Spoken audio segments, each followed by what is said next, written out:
Hello and welcome to Mining 901. I'm Abu Rengui, and today I'm really excited to be sharing this space or this stage with Shannon Royden-Turner, who will shortly introduce herself to the audience of Mining 901. Hi, Shannon. Hi, Awarangi. How are you doing today? You're great, thanks. Very excited to be here with you. No, likewise. I've actually really been looking forward to this conversation. I've been in mining for about 20 years, having studied geology and worked in different spaces within the mining world. But the one area that has always eluded me is as it relates to how one attracts funding from different spaces in order to fund their mining venture. Most people I know who are in the mining space have this dream of one day owning their own operation, but they struggle as I with understanding how one gets to the other side. But maybe before we go through all of those things, Shannon, if you don't mind just introducing yourself to the audience, who is Shannon and how did you get involved in the mining space? Awesome, thanks. So Shannon, I run an organization called Actuality Africa, and it's very much focused now on Africa, although I have worked globally for most of my career. So unlike you, I haven't been only focused in mining. It's a fairly new branch for me going into. So I guess how I kind of got into mining is in 2013, I worked a lot with the CEOs of the special economic zones. There's a number of them throughout South Africa. And when I was working in these organizations that are responsible for unlocking investment, particularly into manufacturing at that point, it gave me a really unique insight into how government sees and approaches investment and transformation. And their policy approach is very much focused on redistribution. And so in that, I saw that there's a massive gap and a need to support more growth-focused CEOs who, want to build and scale African-founded companies, where a lot of our focus otherwise is on, foreign direct investment and trying to import all of the investors or the big businesses, and then we can get a piece of that. And so out of that work, I started looking at, what are the sectors in Africa that can really drive the next wave of African-founded companies that are able to secure investment and scale so that we can build the kind of long-term prosperity that we need and actually start to make Africa work for us as Africans. So, I see myself as an African.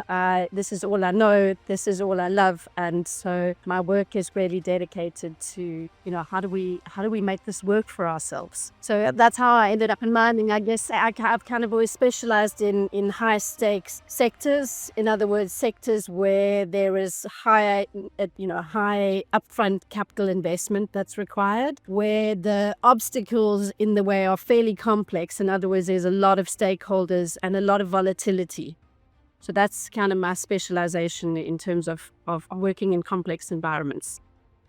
Yeah, it's a very complex and very volatile environment. So, it is interesting to me that you chose that space. But something you referred to earlier, I'm also now really thinking about redistribution versus finding opportunities and scaling those. I think at a macro level, there's a big difference in terms of redistributing what you already have versus finding new opportunities and really scaling what we can do on this continent. Shannon, I know that you do a lot of work with junior mining CEOs. Specifically attracted you to that cohort or that group of executives? So for exactly that reason is that's where the greatest potential is to build African-founded companies. And one of the biggest needs is in not only how do we get these organizations funded, but how do we build the leadership that's able to really lead these organizations? Because it's not just about getting the money, right? often it's how do we even scale them? And that requires a different level of leadership. And also in terms of mining in these volatile spaces, the leadership that's required is one that can navigate volatility, right? And that's a specific kind of leadership. And then relationships are so important, because what happens with mining is that people have to engage with so many different stakeholders who all have different agendas, and to try and get those all to work cohesively together. So in a part of my career, I did a lot of work globally in building multi-stakeholder investment proposals. So bringing multiple stakeholders together to be able to build investment projects, bankable projects. And so the role of relationships, both within the organization and externally, become absolutely critical. And most people don't understand how to navigate that, especially when we get into cross-cultural relationships, which is often the case in mining, because the investment is not always necessarily coming from your own kind of people. You're kind of having to look globally, and so trust is even more difficult to build. The stakeholder aspect of or within the mining space is quite underrated, as you rightfully pointed out. As a mining CEO, first maybe you have investment from Europe or the East, then you have a mine that exists or coexists with a community around that mine. At the same time, you have suppliers who want to engage with you, supply whether it's goods or services, but you have the regulatory aspects, you have the unions. So yeah, one can only imagine how tough it is as that CEO to navigate such a space. And maybe, Shannon, you can expand on some of the challenges and opportunities that you see that face the junior mining CEOs in particular, including issues of investment. Yeah, so I'll speak kind of more specifically to investment. So I think within junior mining, you get almost two key groups, two distinct groups that have different challenges, right? One is junior miners that are moving from exploration to production. Yeah. And then another category is junior miners that are expanding production to become a mid-tier organization. And that's generally when they require investment, right? Because they need to scale. And those two groups have different challenges, obviously. So for the people who are moving from exploration into production, I guess you can kind of summarize their key challenges being, they really need to prove that they can transition from just having a promising resource to actually being a profitable operation. And the biggest obstacle that I see is that people think that just having the resource is the ticket to investment. But because often those CEOs don't have extensive collateral, they don't have a production history, they don't have, all the things that typically de-risk a project for investors. They don't have that, right? So really the only thing they have is themselves. So what you're actually selling is the certainty that you are the person that an investor can back and know that they're going to get their return. And that's very different to just handing in a feasibility study. So, the obstacles tend to be more actually around poor investor positioning. The geology doesn't sell itself, because a resource in the ground doesn't equal a profitable business. It's actually a very small part of making a profitable business. In mining, it's the core, but it's not actually what guarantees that you're going to have something that scales. And then the other obstacle is, a business case for a CEO is very different from an investment case for an investor. So what we struggle to do is to think about another person's perspective when we're pitching something to them. So an investor is looking at something completely different to what a CEO is looking at from their perspective. Does that make sense? It does, and you are right that if I had a prospecting right and I'm coming to you as an investor, I'm literally coming to you from my perspective. hoping that you'll understand my viewpoint. So it's interesting that you're saying, actually, no, from an investor's perspective, they're looking for different things. So, Shannon, how do we then bridge the gap between what I, as the prospecting right holder who wants funding, and the investor, what both of us are looking for? Maybe how do you help bridge that gap? So obviously it's about, helping somebody to figure out their business case for themselves and finding the gaps. And often that's really, I'm not a content expert, right? I'm not a mining content expert. But where my specialization is more around testing assumptions in somebody's business case, helping somebody to really get clear on what the assumptions are that they're making and test those and strength test them for themselves and finding the gaps in their business case, right? Then when it comes to translating that into an investor's framework, what they're looking for, so they don't take people through an investor readiness process, which is really looking at, risk mitigation. The investor is looking at, how do I protect my capital? And it's so interesting because when I speak with mining CEOs and I ask them that, they immediately start talking about how they're going to protect their own risks. And I'm like, no, not your risks. I'm talking about the investor's capital. That's a different set of risks. They're going to see risks completely differently. Or a strong management team, they're looking for, can these people actually execute? Is this a team is this CEO going to be able to execute on what she says? Is it scalable? And what is my exit strategy as an investor? How do I get out of this deal? And when do I get out of this deal? Again, when I ask a CEO this, they start telling me what their exit strategy is. And I'm like, no, not your exit strategy. Investor wants to know how they're going to exit. What's the bigger picture for them? When are they going to get their money out? So cash flow, return on investment, it's not what is the business cash flow and return on investment. It's when do I get my money back as an investor? That's different, right? So of course, the investor can go and do all of this work based on your business case. But if they have to do the translation and they can't see the gap, then it's just going to be, And then the last part is around the strategic fit. Does this align with my investment thesis? Are you actually approaching the right investors?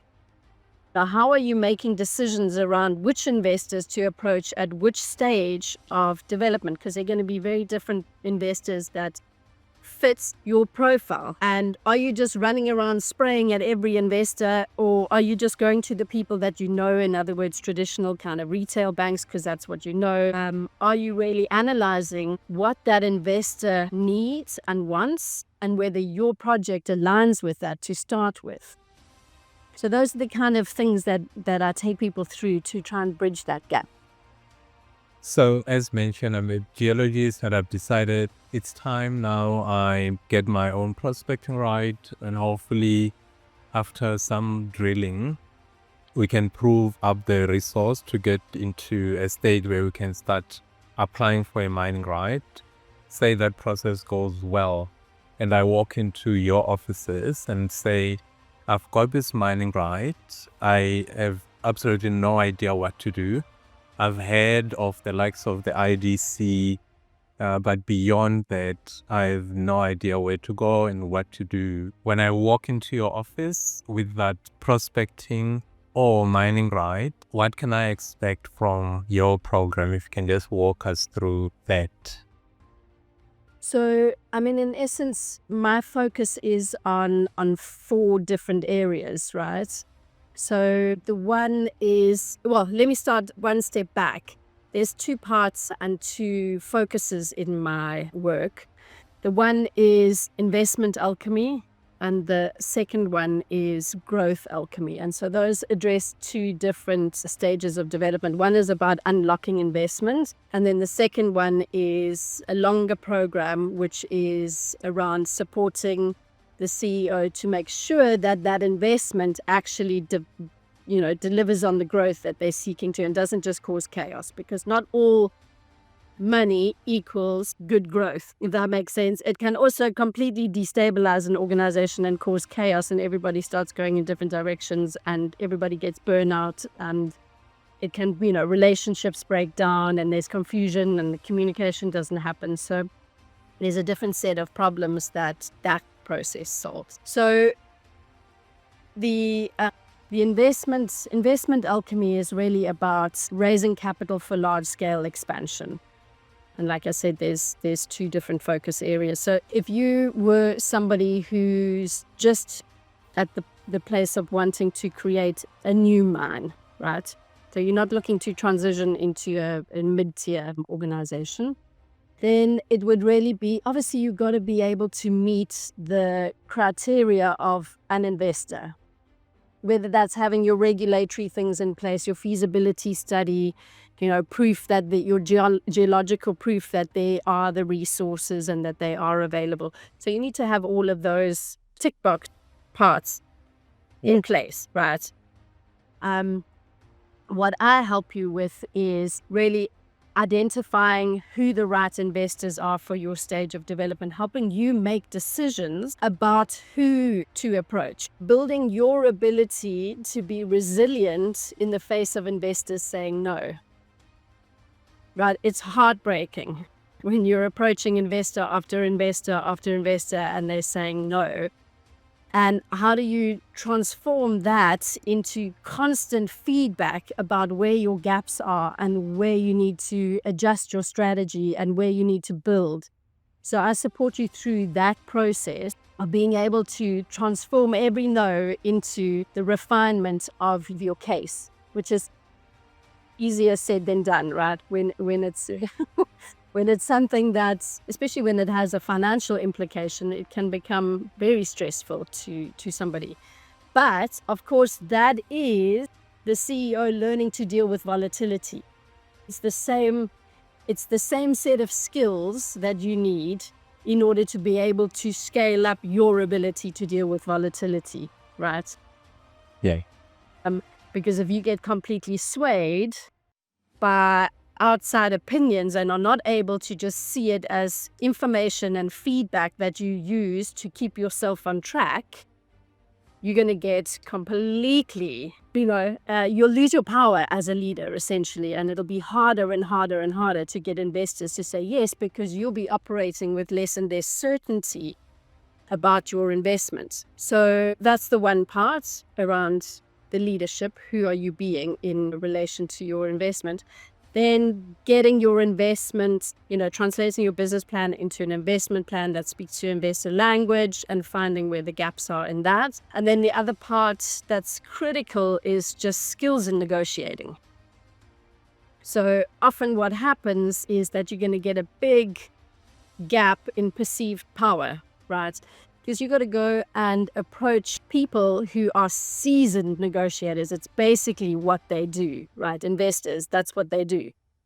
And it's intimidating, right? You're a geologist, you're not a negotiator. And so you immediately feel like intimidated. And if you're not able to see yourself as equally as powerful as the people that you're meeting, you're going to negotiate from a negative position, and you're not going to secure the income and the investment that you need, because you're going to be leaving stuff on the table because there's a gap in perception.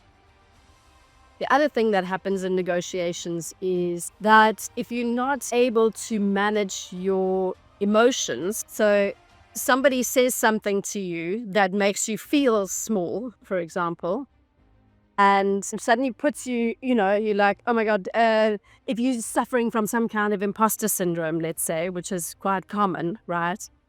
Like, do I really have a right to be here? And somebody says something that triggers that in you, you immediately lose your leadership power. And it's so interesting. I watched this in my own business as a practical example to make it practical. I watched this in my own business. I was establishing a branch in East Africa, and I had a business partner here, and he was doing the negotiation and I was actually kind of observing, and he started negotiating with the person in East Africa, and it was 70-30, And the person in East Africa said something that triggered this guy, and he became emotional. And I literally watched, it was absolutely fascinating. I watched the negotiation go from 70-30 to 50-50. And I was like, hold on, stop, this is not where we're going. But it was just so fascinating to watch, because that person got triggered by something that he said, and he didn't have the ability to keep himself balanced and see what's going on. And so he started losing power, and the negotiation followed in numbers as it went from 70-30 to 50-50.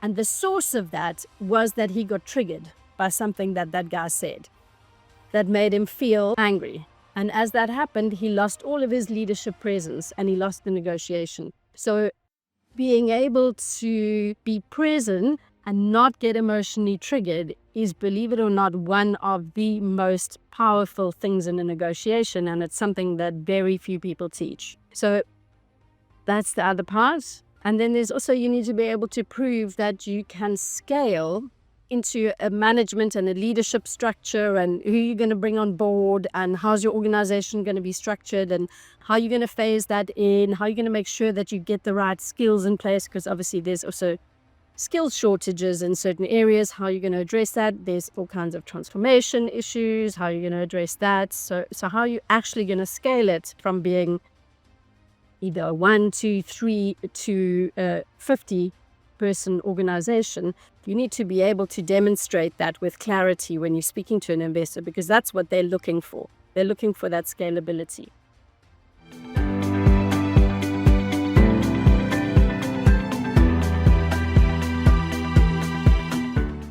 A lot of leaders are coming to mind as you sort of sharing your perspective. And I think I am realizing that most times maybe it's not about the business, but about the actual person. Can this person scale and manage this business, whether it's mining or the latest trend AI or whatever business? It then sounds like what investors are looking for is a bankable CEO with whom they can scale. Yeah. Okay. Because how else do they manage their risk? Right, if you don't have collateral and you don't have production history, they're backing you. That's all they got to back, right?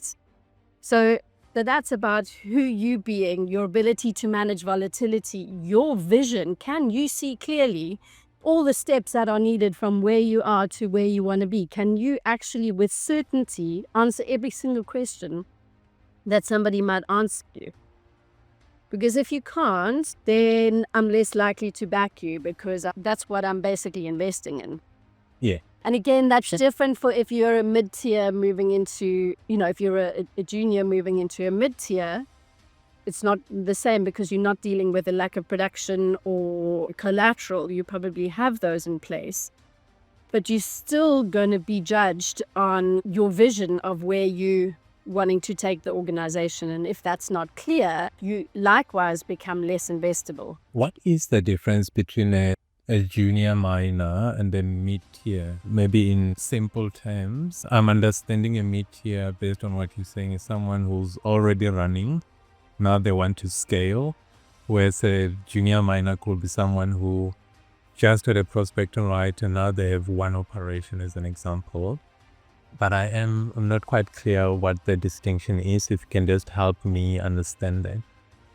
So there's a couple of different categories, and South Africa has its own kind of category. But essentially, one of the main determinants in the revised categories is the number of employees.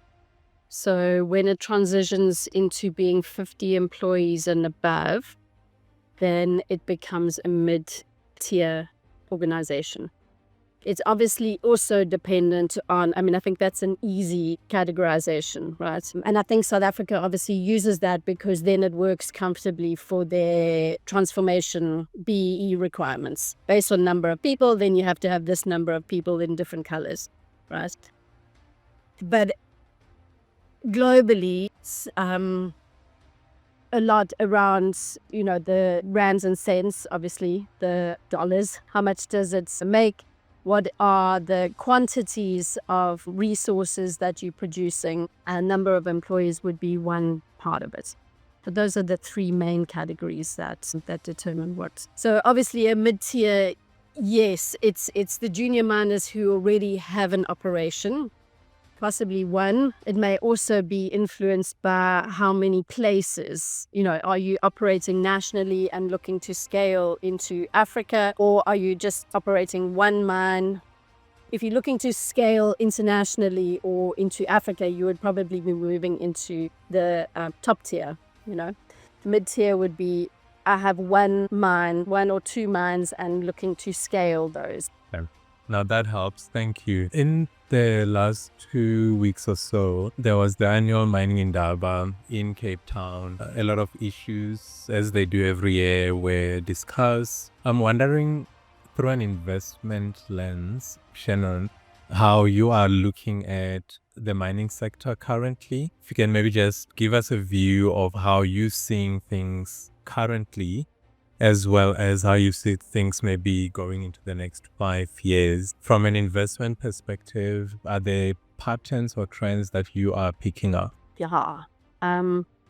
The one trend that I thought was very interesting and very exciting for me was that the traditional leadership was for the first time included into the mining indaba. And interestingly, I wrote a proposal 2 years ago for that exact thing to happen, because I was doing quite a lot of work in rural development and with traditional leadership. And obviously mining and the overlap between mining and traditional leadership is a very interesting one, and one that needs a lot more attention to make it work. I think because a lot of the mining resources are in traditional areas, and typically in the past, they are not at the negotiating table in a very empowered way. And I think a lot of, and I started to see and understand from the values of traditional leadership that land stewardship is absolutely a critical role that they play. And that's for the long-term land stewardship, so that's beyond the life of the mine. Traditional leadership plays a critical role in thinking about that and holding accountability for that when it's in their land. The other interesting and very challenging change in legislation in terms of traditional leadership is, and I don't recall exactly what legislation it was, but traditionally, mines have been able to negotiate with the chief, the head of the traditional area, right? And the legislation now says that they have to negotiate with the community and not just be able to negotiate with the chief. And that's a radically different. Mines do not even old, more established mines don't know how to do that, because they traditionally have just had a relationship with one person. That's very different to having to go in and now figure out, well, who is the community? How does this, even just the word community, as we know, is challenging because it represents a very vast and very diverse group of people. So that is certainly one interesting trend and space where I think mining gets stuck and needs attention.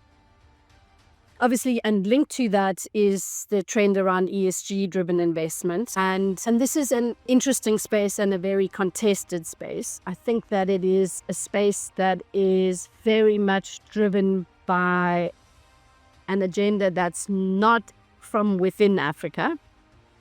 And it's not driven by us as Africans, as most of our policies in Africa are not. And hopefully we're moving into the phase now where we take greater control over what we're willing to have policy for us.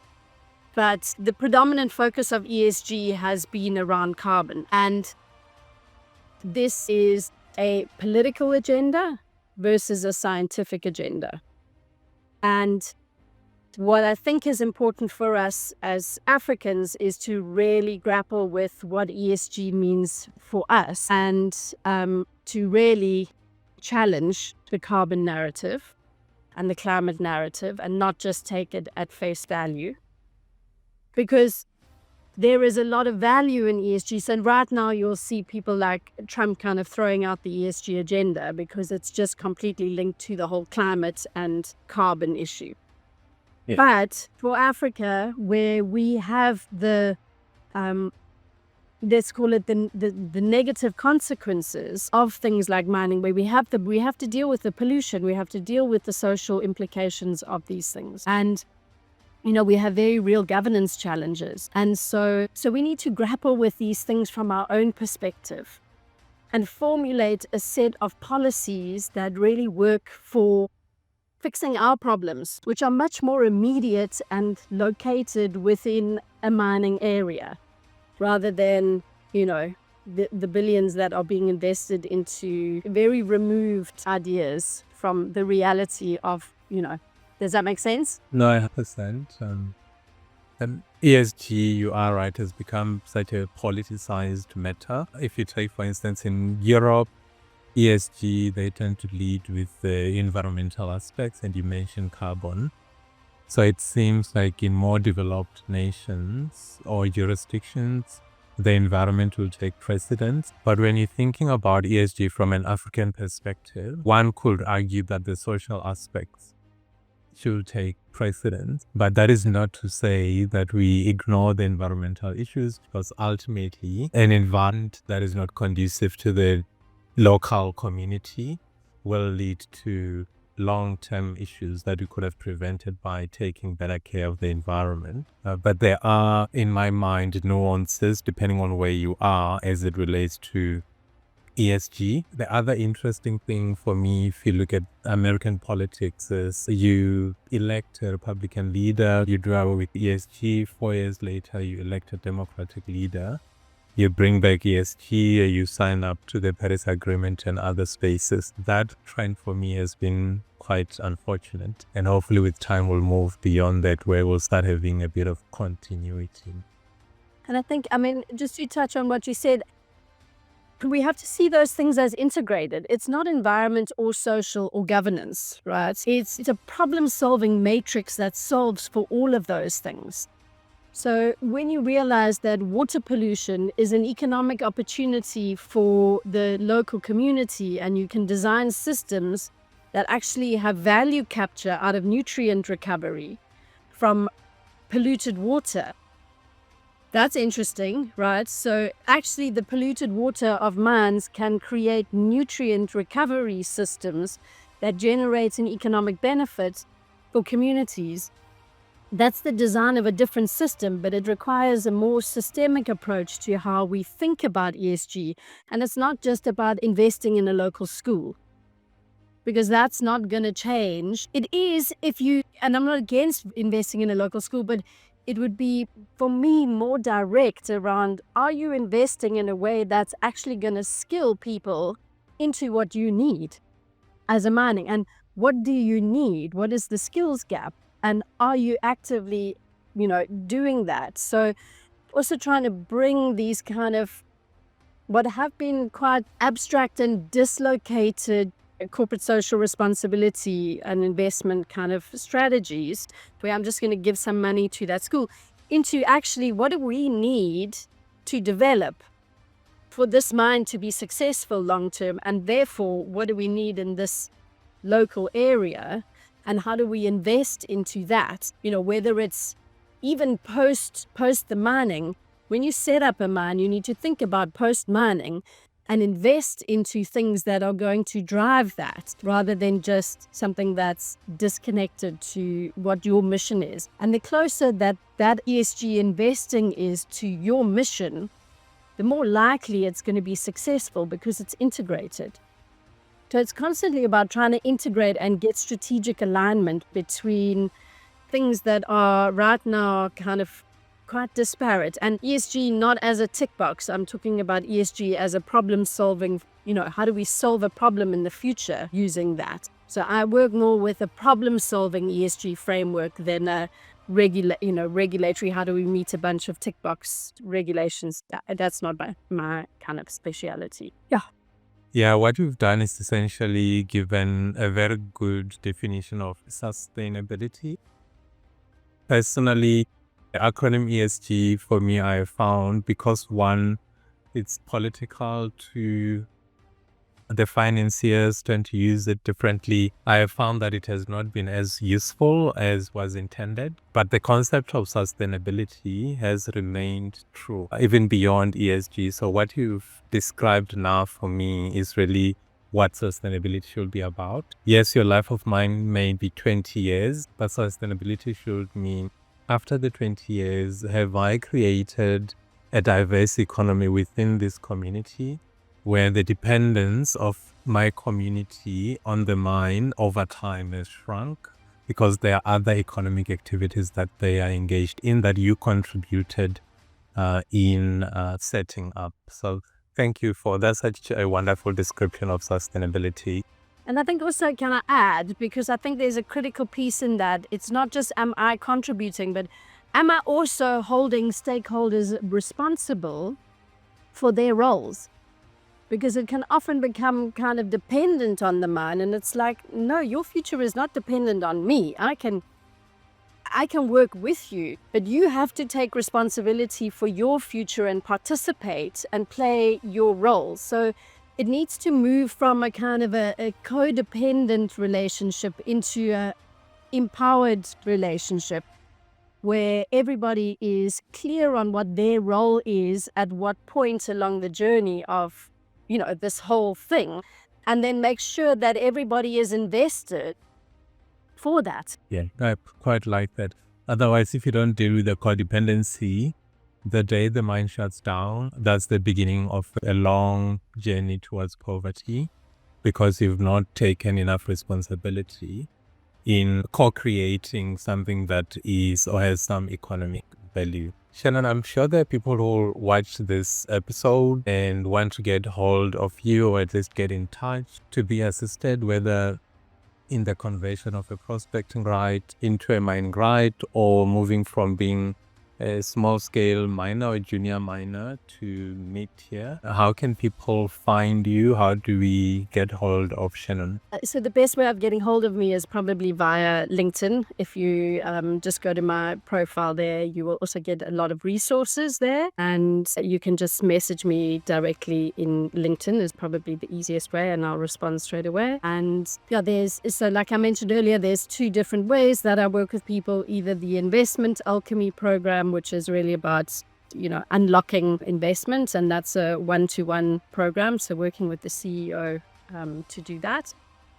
And then the follow-on program essentially from that is Growth Alchemy, is supporting a CEO longer term to really ensure that investment does what they've set out to achieve. And I guess really the first step is you can reach out to me and book a free session where we can go through your investment readiness.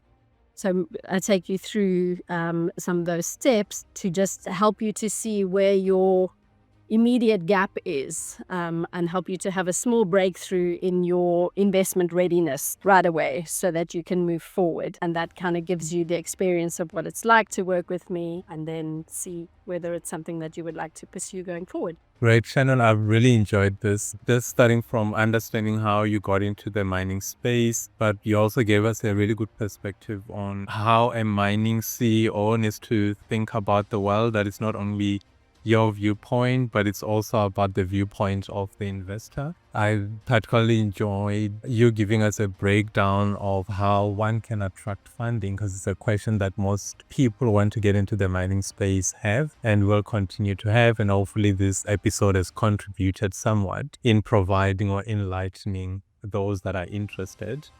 The conversation around sustainability is one that can go on for ages. Because first, what is sustainability? What do the different stakeholders need? But I think fundamentally it says there are many role players in the mining space that need to be taken into account. So it's not just finding a resource, digging a hole, closing it up, and off you go with your bag of returns, but that there are so many things that one needs to consider. So Shannon, thank you for sharing your perspective and for volunteering your knowledge to the Mining Line. Really appreciate it. Thank you for your time. Thank you so much for creating this platform. Yeah, And I hope to see it grow exponentially. Really, really amazing. Thank you. Thank you.